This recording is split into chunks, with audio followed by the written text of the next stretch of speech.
అందరికీ నమస్కారం అండి. పాపం మంచి వ్యక్తి రోడ్డు మీద పోతుంటే యాక్సిడెంట్ అయ్యి చనిపోయిండు. హుజూర్ నగర్ పసర కట్లేసే మీసాల శ్రావణ్ గారు. చూడండి ఒకసారి.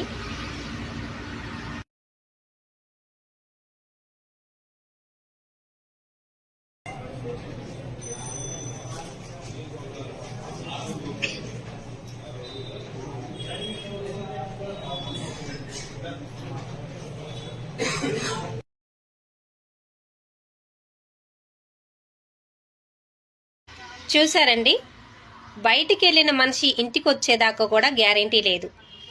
అలాంటప్పుడు ఈ మతాల గోస ఏంటండి? ఈ మతాల గోస ఏంటి అసలు? ఈ మతాల గొడవలేంటి? ముందు ఎవరిని ప్రాణం వాళ్ళు రక్షించుకోవడానికి ప్రయత్నించండి. బ్రతకటానికి కదా భూమి మీద దేవుడు పుట్టించింది. అసలు మనల్ని మనం రక్షించుకోలేనప్పుడు ఈ మతాల గోలేంటండి? మనల్ని మనం కాపాడుకోలేనప్పుడు ఈ మతాల గోలేంటండి? నీకు ఆరోగ్యం నువ్వు ఆరోగ్యంగా ఉండగలుగుతావా? నీకు జ్వరం వస్తే నువ్వు అంతటికి నువ్వు తగ్గించుకోగలుగుతావా? నీ ప్రాణాన్ని నువ్వు కాపాడుకోగలుగుతావా? నీకు రక్షణ లేనప్పుడు ఈ మతాల గోలేంటి? దేవుళ్ళ గోలేంటి? దేవుడు ఏంటి? ఏ దేవుడు నిన్ను రక్షిస్తున్నాడు? ఏ దేవుడు నీ కడుపుల నొప్పి తగ్గిస్తున్నాడు? ఏ దేవుడు నీ పంటి నొప్పి తగ్గిస్తున్నాడు? ఏ దేవుడు నువ్వు మరణం నుంచి తప్పిస్తున్నాడు? ఏ దేవుడు నువ్వు చావకుండా రక్షిస్తున్నాడు? ఏంటి దేవుళ్ళ గోల?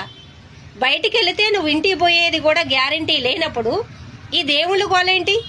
ఈ మతాల గోలేంటి? కొద్దిగానే మీకు మైండ్ ఉండదా? మిమ్మల్ని మీరు రక్షించుకోలేనప్పుడు ఏ దేవుడు రక్షిస్తున్నాడు? మీ ఇంట్లో మీకు అన్నం ఎవరు పెడుతున్నారు? ఏ దేవుడు పెడుతున్నాడు?